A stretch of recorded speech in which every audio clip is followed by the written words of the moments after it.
Hello there everyone, this is Mr. Brass, and today I'm going to talk to you about the Trojan War and some more. So before we go over the Trojan War, it is important to know heroes that predate it. So here's two of them, Perseus and Atalanta. To talk about Perseus, it is helpful to talk about the events leading up to his birth. Perseus was the son of Danae and Zeus in the form of a shower of gold. Danae's father, King Acrisius of Argos, did not want his daughter to get pregnant because he had been fated to be killed by the boy whom she birthed. The only reason Acrisius didn't kill Dana was because he was worried of what the gods would do to him if he did so he instead chose to lock her up and she'd become pregnant anyway by Zeus. Acrisius would, instead of killing them, would lock them in a chest and push them out to sea, in which they would be miraculously found by a fisherman named Dictys, whom took them in and cared for them for years. Not all would be as good as Dictys' brother, Polydeuces, who was the ruler of the little island of Seraphoms, whom wanted Dana for a wife but didn't want her son, so to fix that had Perseus go on what he thought was a suicide mission to fight the monstrous Gorgons. Perseus would promise to do one better and kill the most well-known one, Medusa, by chopping off her head. She was the only mortal one, so that was a good choice in hindsight. Like a lot of Greek stories, Perseus got help from the gods, in this case Hermes and Athena. Hermes and Athena would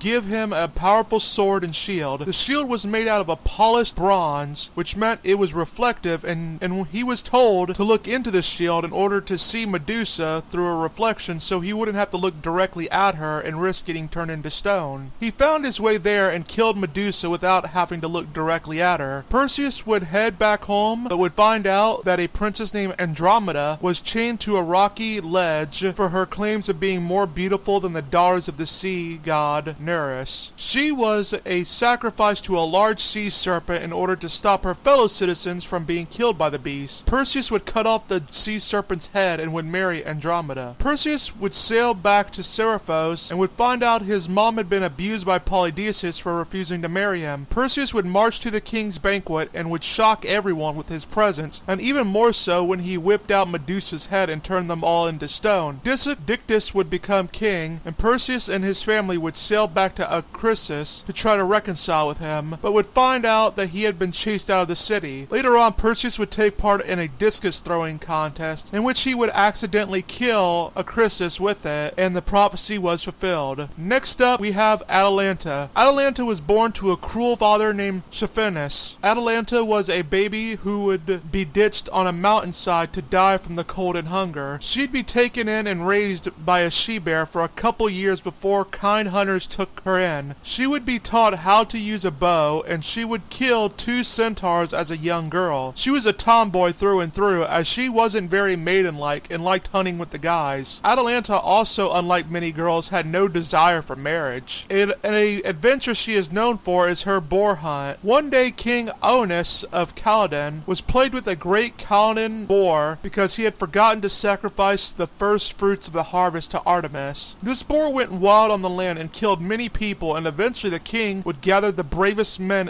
in Greece to try to kill the boar. In the end, after many men died, the king's son Maleger and Atalanta were able to kill the boar. Maleger had fallen in love with her, but Atalanta just seen him as a friend. This was a good thing overall, as Maleger's mom would later end up killing Maleger later on after Maleger had killed his uncles for complaining about him giving Atalanta the prized boar skin from the hunt. Atalanta would go on many adventures and would end up beating Peleus, aka Achilles' father, in a wrestling match. She, like always, would not want to get married and would only agree to get married if the man could beat her in a foot race. Atalanta knew there was no man alive who could do it. Hippomenes would take up the challenge and would resort to cheating by using 3 golden apples to distract her, and so they would marry. They would have a son before being turned into lions after they had sex in Zeus's temple. Now that we got the pre-heroes out of the way, let's get into the Trojan War. The Trojan War basically started over a trick done by the goddess of discord, Eris. To get revenge for not being invited to King Peleus' wedding, she threw a golden apple marked "to the fairest," which got Aphrodite, Hera, and Pallas into a fight over who deserved it. They tried to get Zeus to decide, but he outsourced that job to an exiled young prince, Paris. The goddesses would all offer him bribes bribes, but he would choose Aphrodite, and his choice was set. And this would all lead up to what we now know as the Trojan War. Aphrodite wasn't the fairest woman, though, as that went to Helen, who is the daughter of Zeus and Leda. So many men wanted her for marriage that her father, King Tyrannus, feared by choosing one of them that one of them would not unite against him. The king would choose Menelaus, the brother of Agamemnon, and would be made the king of Sparta. Paris would go to Menelaus as a guest, and because Aphrodite promised Paris the most beautiful girl, Helen, they would end up kidnapping her while Menelaus was away. When Menelaus came back and seen Helen gone, he would call Greece to help him. He'd find his best men, aka the wise king of the island of Ithaca, Odysseus, and Achilles, the son of Peleus. Odysseus didn't want to go to war and pretended to be insane, but the messenger would put his son in danger to prove Odysseus was sane. Achilles was also held back, but not by choice, as his mom kept him from war for a while because Achilles'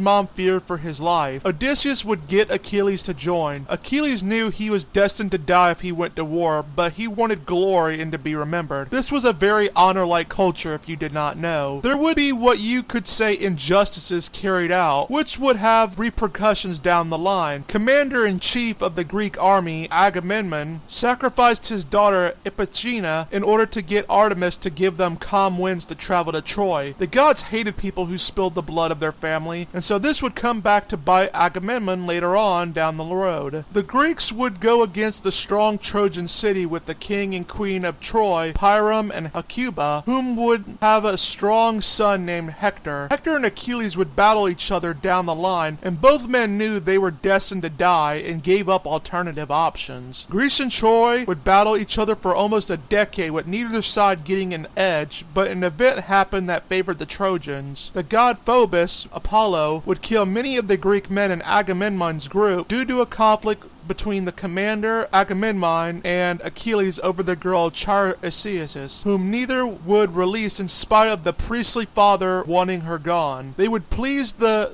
god by giving up the girl to her dad, but Agamemnon would get Achilles mating in exchange, and that obviously didn't bode well with their relationship. Hercules' mom would go to Zeus and get him to help the Trojans out, and would pull Achilles from the fight temporarily. Ajax and Diomedes would become the better fighters for Greeks. Diomedes would have an impressive feats in his record. He would wound Aphrodite when she saved her son Prince Aeneas, and would wound the war god Ares and send him away from Troy. Paris and Menelaus would meet in battle. All of this was over Helen, where Menelaus would get the better of Paris till Aphrodite saved him. Generally, a victory like this would allow the winner to take his prize, aka in this case Helen, but Hera wanted the war to continue until Troy was ruined, and Athena made a Trojan man named Pandarus break a truce between the two by wounding Menelaus with an arrow he fired. Achilles and Hector would do battle, and this was seen as an important fight, and it was so important that Zeus ordered the other gods to stay in Olympus during it. To get Achilles to come back, Agamemnon had to try to make amends. Odysseus couldn't buy him back. It wasn't until his beloved friend Patroclus died fighting against the Trojan army in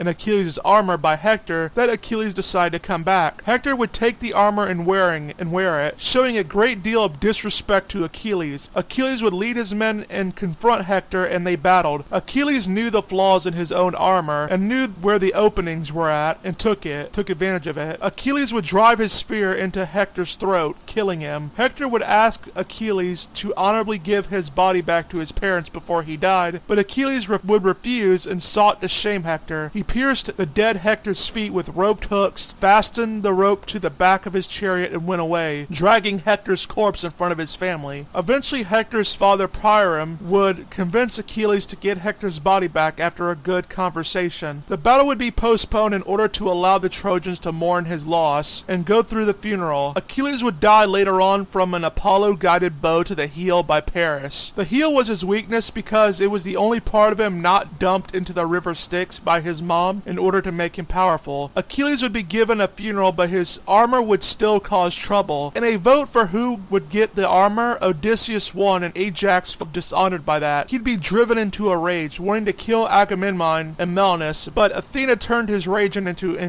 insanity, which made him believe that the animals there were the Greek army, and he killed them, beating a huge ram, whom he thought was Odysseus, to death. When he came to his senses, he would realize he had dishonored himself more than not getting the armor ever would. He'd commit suicide via sword to the chest and would be buried instead of being honorably burned. Paris would also die, but at the hands of Philoctetes, with the bows and the neglect of his first wife, Dione. He'd be wounded by the bows, and his first wife would refuse to heal him and watched him die before she killed herself. This was because Paris abandoned her to be with Helen. His death was of no loss to Troy. Troy would fall after Odysseus realized that the walls of Troy were strong, and even after 10 years of attacks they held. Odysseus realized if they can't penetrate the walls, they could find another way into the city. So he had a giant wooden horse built as a surrender gift, which would be seen as an offering to Athena. In reality, the horse would have Greek men sneaked inside of it, whom would wait until the Trojans left